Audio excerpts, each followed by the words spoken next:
বিসমিল্লাহির রহমানির রহিম। হে সমস্ত জগতবাসী, আজ আমি শামীম আলী চিশতি আপনাদের সামনে যে আলোচনাটি নিয়ে হাজির হলাম, সে আলোচনাটির হেডলাইনে আপনারা কি পেয়েছেন? যে মূলত শয়তান আল্লাহর বন্ধু। আর এটা কেমন কথা? শয়তান আল্লাহর বন্ধু হবে কেন? ওলিয়া আউলিয়া সাধক যারা আল্লাহর ইবাদত করে তারা বান্দা থেকে একদিন বন্ধুতে পরিণত হয়, যে শয়তান আল্লাহর বন্ধু হয় কি করে? তো এই কথাটি বুঝতে গেলে আসলে খুবই মারাত্মক, কিন্তু অবশ্যই আমাদের এই কথাটি বুঝতে হবে, আর না হয়তো আপনার ভিতরে বা আপনাদের ভিতরে এই ভুল জিনিসটা রয়ে যাবে। তখন আপনারা কি করবেন? শামীম আলী চিশতিকে ভুল বুঝবেন, কিন্তু সেই ভুল বোঝার নাই কোনো কুল যদি কেউ না বুঝতে চায় মূল। তাই আমি তুলে ধরব, অবশ্যই এই আলোচনার একটা কুল আমরা খুঁজে পাবো ইনশাআল্লাহ। সেটি হলো, দেখুন, যে আমরা একটা জিনিস জানি কি, যে শয়তান। আমি প্রথমে একটা বাড়ি দিব, কথাটি জ্ঞানীর কানে এই বাড়িটা লাগবে, জ্ঞানী এটা বোঝার চেষ্টা করবে, এবং মধ্যজ্ঞানী যারা আছে তারাও বুঝতে পারবে, আর একেবারে নিম্নস্তরের যারা তারা চেষ্টা করলেও পারবে ইনশাআল্লাহ। দেখুন, শয়তান, শয় যেই টানে শয়, সেই টানেই শয়তান। তাহলে মুকরমকে যে আমরা শয়তান বলি, সে কি সয়েছিল, কি সহ্য করে যাচ্ছে, তাকে শয়তান বলা হলো, তাকে লানত দেওয়া হলো। সেটি হলো, দেখুন, যখন আল্লাহ বলেছিল, হে সমস্ত ফেরেশতা সকল আমার আদমকে সেজদা করো, সকলে বুঝুক বা না বুঝুক সেজদা করে বসেছে, কিন্তু যিনি মুকরম তিনি কিন্তু সেজদা করেননি। আর কি বুঝে তিনি করলেন না, না করার কারণে তিনি শয়তান হলেন, লানত প্রাপ্তি হলেন। আচ্ছা, তো এখন আমি সেই প্রসঙ্গে অবশ্যই যাব। তবে একটা মানুষ দেখবেন যে ডাকাত থেকে তার আউলিয়া হয়। নিজামুদ্দিন আউলিয়া সে ডাকাত থেকে আউলিয়া হয়েছে। অনেক মানুষ বান্দা থেকে বন্ধু হয়েছে। তাহলে বন্ধু তো কখনো শয়তান হতে পারে না। তাহলে মুকরম শয়তান তিনি আল্লাহর বন্ধু হয় কি করে? দেখেন, আমি মূলত একটি আলোচনা যদি করি, আল্লাহ শব্দের অর্থ কি? আলোকিত বা আলো আর আলো। তাহলে আল্লাহ যদি আলো হয়, তাহলে এই আলো যেখানে যাবে সেখানে আলো হয়ে যাবে, কিন্তু অন্ধকার থাকবে না। দেখেন, আর পৃথিবী কিন্তু অন্ধকার ছাড়া চলবে না। অন্ধকারে জন্ম হয়, অন্ধকারেই বীজ রোপণ হয়। যেমন মাটির 2 ইঞ্চি নিচে আমি একটা বীজ রোপণ করেছি, কিছুদিন পরে 2 পাতা নিয়ে উঠেছে, তাহলে সে অন্ধকারে সেই বীজটি হয়েছিল। আর যদি পাথরের উপরে রৌদের মধ্যে একটা বীজ ফেলে রাখা হয়, তখন সেই বীজটি শুকিয়ে মারা যেতে পারে, সেখানে কিন্তু সে গাছ হবে না, 2 পাতা ছাড়বে না। তাই বলতে চাই, অন্ধকারের প্রয়োজন। তো আল্লাহ যদি দেখা যায় আলোকিত, সে যেখানে যাবে সেখানে কিন্তু আলোকিত হয়ে যাবে, সেখানে কিন্তু কি, সেখানে অন্ধকার থাকবে না, তখন সৃষ্টি হবে না, জন্ম হবে না। তাই বলবো, হে সমস্ত জগতবাসী, যদি সৃষ্টি জন্ম নাই থাকে, তাহলে মানুষ এই পৃথিবীতে জন্ম বন্ধ হয়ে গেলে সৃষ্টি চলবে? যদি কোনো কিছু গাছপালা তরুলতা কোনো কিছু যদি বীজের থেকে না গজায়, তাহলে কি পৃথিবী চলবে? চলবে না। তাই বলতে চাই, অন্ধকারের প্রয়োজন। তখন আল্লাহ সেই মুকরম তিনি সমস্ত ফেরেশতার সর্দার ছিলেন, তিনি অনেক জ্ঞান লাভ করেছিলেন আল্লাহর কাছে, কিন্তু তিনি 9.5 লক্ষ বছর আল্লাহকে সেজদা করার পরে তিনি কি করে শয়তান হয়? আসলে তিনি শয়তান নয়, তিনিকে শয়তানের পাঠ দিয়েছে। লোকজন পৃথিবীতে সাধারণ যারা আছে তারা মুকরমকে শয়তান বলে জেনে থাকে, কিন্তু মূলত শয়তান হলো জিন শয়তান, এবং মানুষ শয়তান হতে বিরত থাকো, এই কথা আল্লাহ কোরআনে বলেছে, যে এই জিন শয়তান এবং মানুষ শয়তান তোমাদের পূর্বপুরুষদেরকেও ধ্বংস করে আসছে, তাদের কাছ থেকে তোমরা সতর্ক হও। তাহলে আল্লাহ এই কথা বলেছে। তাহলে মুকরম যিনি, যাকে শয়তান বলা হয়, কিন্তু মূলত তিনি শয়তান নয়, শয়তানের পাঠ নিয়েছে। যেমন দেখেন, অন্ধকার সৃষ্টি করেছেন কে? আল্লাহ। আলো সৃষ্টি করেছেন কে? আল্লাহ। এখন কিন্তু অন্ধকার যেখানে থাকবে সেখানে আলো চলে গেলে সেখানে আলোকিত হয়ে যাবে, আলোকিত হয়ে গেলে সেখানে জন্ম বন্ধ হয়ে যাবে। তাই জন্মকে ঠিক রাখার জন্য তখন কি করা হয়েছে? সেই অন্ধকারের ভারপ্রাপ্ত আল্লাহ সেই মকরুমের কাঁধে দিয়ে দিলেন। তখন সেই মকরুমকে দিয়ে কি করা হয়েছিল? আদি আদমকে বানানো হয়েছিল বা তৈরি করা হয়েছিল। তখন সেই আদি আদমকে যিনি বানিয়েছিল, এখন বর্তমানে সেই আদমের বংশধর আমরা হলাম বনি আদম। তাহলে এই বনি আদমকে এখন জন্ম সৃষ্টিতে কে কাজ করছে? তাহলে একটা আদম যদি মায়ের ঘরে জন্ম নেয়, তখন সেই আদি আদমকে যিনি যেভাবে রোপণ করে বা যেভাবে তৈরি করেছিলেন, ঠিক মায়ের গর্ভে এখনো পর্যন্ত তিনি সেই ডিউটি করতেছে, মানুষ জন্মের যোগান দিচ্ছে।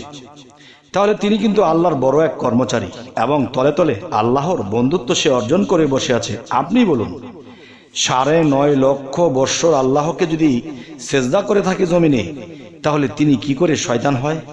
আসলে তিনি শয়তান নয়, তিনি শয়তানের পাড়ে গেছে। জগতের সাধারণ মানুষ তাকে শয়তান বলেই জানে, কিন্তু আসলে তিনি কিন্তু শয়তান নয়, তিনি আল্লাহর আইন এখনো মানছে।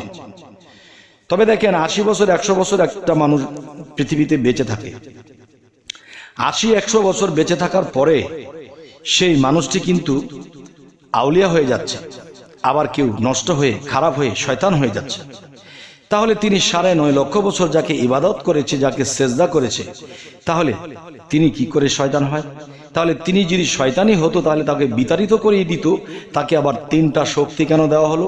যেই 3টা শক্তি অনেক বড় বড় মহা শক্তি, যে পৃথিবীর এই প্রান্ত হইতে সেই প্রান্তে যাবে আসবে এক বলতে বলতে, হ্যাঁ, মানুষের রগে রগে ধোঁকা দেবে।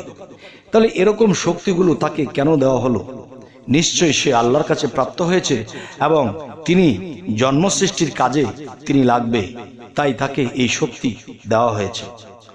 তবে হে সমস্ত জগতবাসী, আজকের আরো একটি আলোচনা, সেটি হলো দেখুন, শয়তান এটাকে যদি ভালো করে ব্যাখ্যা বিশ্লেষণ করা হয়, দেখেন পৃথিবীতে বাচ্চা কাচ্চা যারা আছে 8-9 বছর 10 বছর, তারা কিন্তু অনেক দুষ্টামি শয়তানি করে।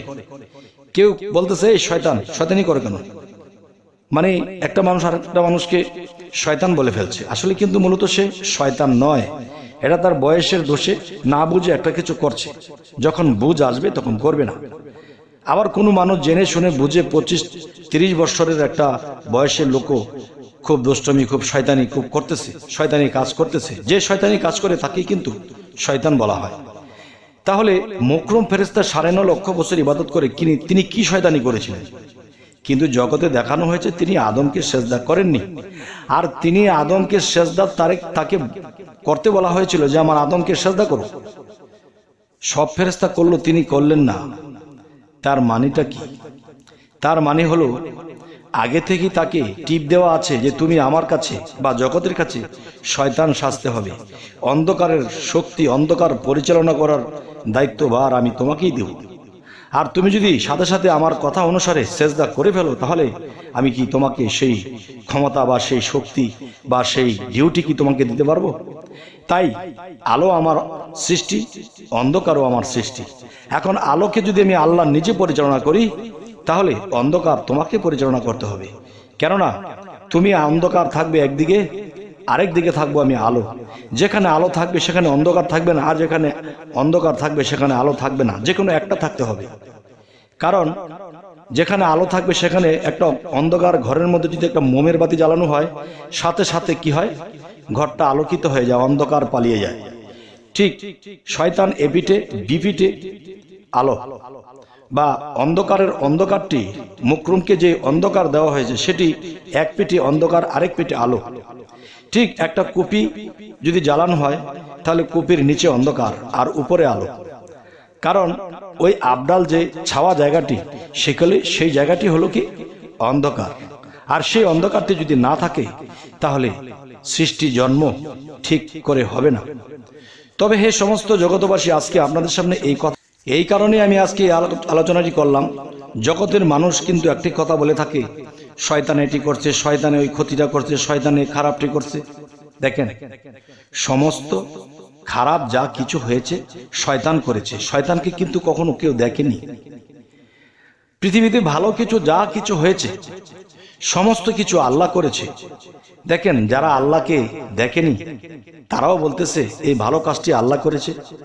শয়তানকে কেউ দেখেনি তবু বলতেছে এই খারাপ কাজটি শয়তানই করেছে। দেখেন, কিছু খারাপের ভিতরে ভালো কিছু লুকিয়ে থাকে, কিছু ভালোর ভিতরে খারাপ কিছু লুকিয়ে থাকে। মাকাম ফল উপরে দেখতে যেরকম ভালো, ভিতরে কিন্তু কালো। তাহলে তারে উপর দিয়ে ভালো দেখলে যে ভিতরে ভালো এমন কোনো গ্যারান্টি নেই। তাই আমি আজকে বলতে চাই যে আল্লাহ সৃষ্টিকে এবং জন্মকে ঠিক রাখার জন্য সেই অন্ধকারের দায়িত্বভার সেই মুকরুমকে দিয়ে দিলেন। আর মুকরুমকে দিয়ে দেওয়ার জন্য যে নাটকটি, যেই চোখের টিপটিটি বা যেই ইশারাটি করা হয়েছে, তখন কিন্তু সে সেজদা করেনি সেই আদমকে। আর আদমকে সেজদা করলে সে তো সেই ফেরেশতাদের সাথে প্রশংসিত হয়ে যেত। আর যেহেতু আর যাকে প্রশংসা করা হবে তাকে শয়তান বলা যাবে না, তার উপরে লানত দেওয়া যাবে না। তাই আল্লাহ উপরে উপরে কি করেছে? লানত দিয়েছে। উপরে উপরে কি করেছে? তাকে শয়তান বলেছে। মূলত নিচে নিচে বা তলে তলে তার সাথে আল্লাহর বন্ধুত্ব অবশ্যই আছে। আর এই ভেদ যারা বুঝে যাবে তারা কখনো মুকরুম ফেরেশতাকে শয়তান কখনোই বলবে না। শয়তান কাকে বলবে? আল্লাহ বলেছে তোমরা মানুষ শয়তান এবং জিন শয়তান হতে বিরত থাকো, এই শয়তান তোমাদের পূর্বপুরুষদেরকে ধ্বংস করে আসছে।